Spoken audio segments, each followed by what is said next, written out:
So there comes a time in every keyboard warrior's existence when they come up against a bigger fish. Now this can either be online, social media, or it will come in the form of a conversation that you're having with someone where you're clearly outclassed.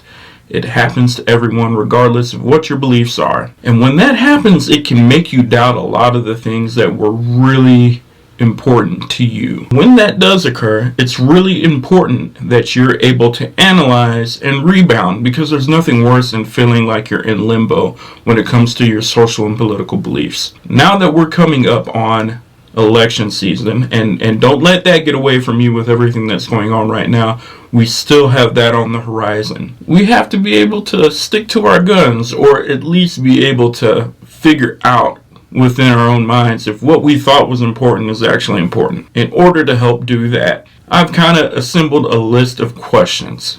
So let's get to it. Question 1. Are you a bot or an NPC? Now, you don't really want it to be either or right here. The goal is to be neither, really. Now, there are some important questions you need to ask yourself in order to determine if the pattern of your political thought or your processes are your own, or are they a product of your environment? Are they because of the way that you were raised? Are they because you just fell in line with a certain group of people and you never really have thought to do different? So, do you vote a certain way because your family always has? This is a touchy topic. Don't bring it up at Thanksgiving. Do you know how many times I've broken that rule?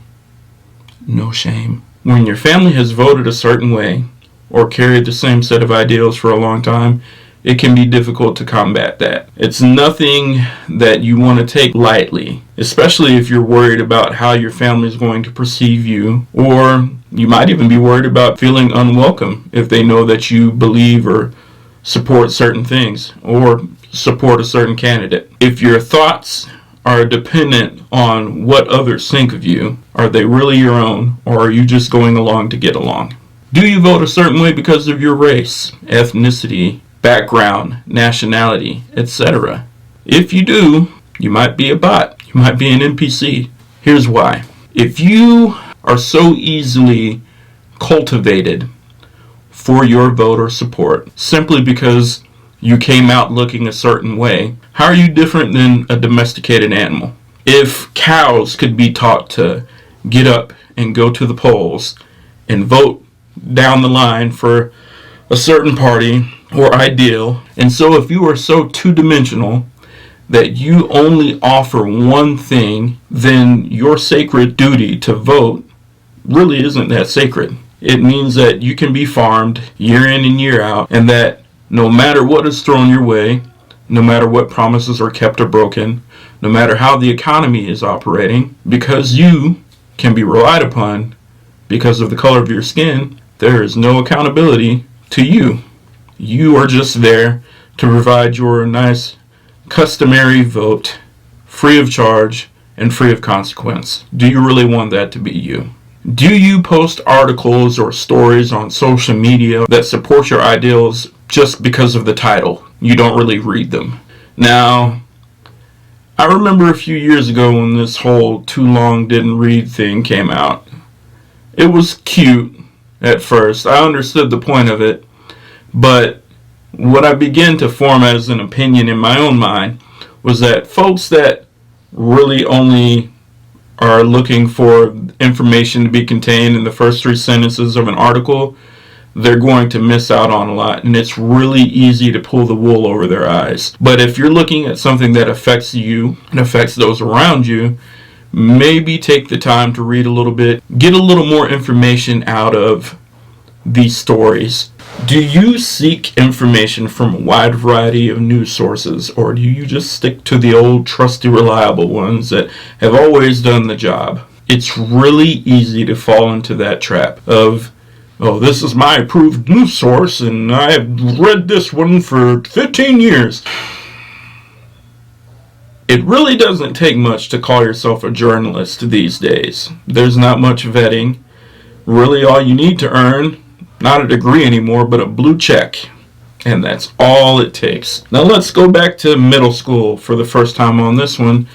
Other than this time in middle school, have you ever read for your own information for your own knowledge and for your own growth. Have you ever read the Declaration of Independence, the Constitution, or any other documents? Are you familiar with the Bill of Rights? Do you understand the history of how this country was formed, what the framers had in mind? Or are you completely illiterate when it comes to history? There's always that adage, those who do not learn from the past are doomed to repeat it. Well, there's some stock to that, because it's easy to fool someone who doesn't know what happened previously, because they won't be able to see the patterns. Now, if you understand the past, if you understand why was it that religious freedom was sought after in this country, why was the right to keep and bear arms so essential to the founding fathers, or to the people that were living in the Americas in general? Why would they need the right to peaceably assemble? Why was that such an important thing to people who had formerly lived under British rule? What was so bad about being subject to a tyrant that lived thousands of miles away from you? If you know what was important then, chances are you will also know and be able to use that knowledge to help shape what's important to you now. Do you understand how our government works? I'll be honest, I've had conversations about politics with so many people. Some people don't even understand or know what the three distinct branches of our government are, much less how they function. Hold on, what? They don't know what a check or balance is. They don't understand the concept of separate and distinct, but also equal powers. They don't understand the purpose of having an executive branch. They don't know what is so important or what gives power to the judicial branch. And they don't understand the special powers that are vested solely in the legislative branch. Somebody call Betsy DeVos and tell her civics needs to be taught in schools again. If you know these things, if you know how the government functions, then certain issues or certain news articles or the dishonesty that you might encounter sometimes from certain media outlets or pundits even, there won't be as much for you to catch up on. If you understand how the government is supposed to work for you, then the next thing that you can apply to that is how do you work with your government?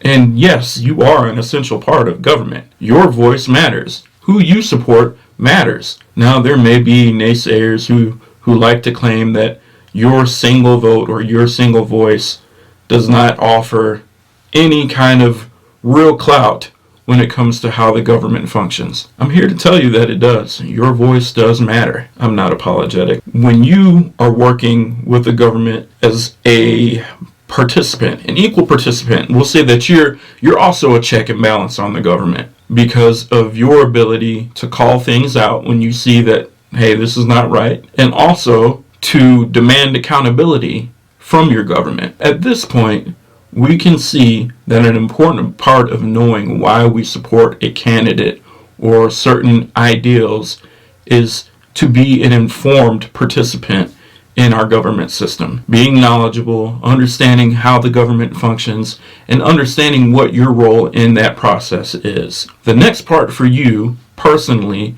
is to figure out on your own why you are supporting a candidate or ideal. Does this candidate represent you and your ideals? How? What is so special about them? Can you write it down? Can you explain it to another person? You can't truly know if a candidate espouses what you're looking for and what is important to you unless you actually know what's important to you. So, in this system that you're part of, in our constitutional republic that allows us to participate actively, what is important to you? What do you need in order to thrive? Because that's what it's truly about. When we demand accountability from our government, we're not seeking mediocrity. That's not what anybody wants. We want the best. You don't just vote with your mind. You don't just vote your conscience. You vote with your wallet. The whole point of voting, let's be frank, is for your success. I would never vote for anybody that I didn't think was going to put money back in my pocket. There's no reason to look to someone else that isn't going to have mine or my family's best interests in mind. The next thing to consider is how our social circles will influence our political beliefs. Are you under pressure from anyone to vote for a certain candidate? Why? But sometimes we have to be independent of other people when it comes to this process. You should carefully consider how much you let others affect your decisions when it comes to who you want to support as a political candidate. You might say, well, that's what you're trying to do right now. I would love for everybody to believe what I believe. Truthfully, it would make things so much easier for me. However, that does nothing for you. It should be your choice and no one else's. You're going to go into that booth on your own to vote. You might as well make that decision on your own as well. If your political affiliations are the foundation for a lot of your friendships or relationships, it can be a really daunting task to think about breaking ties with such an integral part of those relationships. It might be scary to think about, and I'm not saying that you need to do it. You should take into account that fear that you feel can also be a negative pressure, a peer pressure even, that can really lead you to vote for somebody that you might not wholeheartedly support, but only for the sake of harmony in those relationships. You can choose to support or vote for anyone that you want. That's your right. But it is also your responsibility to know why you're supporting them. If you want to see more videos like this, consider subscribing. And I'll see you next time for more Freedom Logic.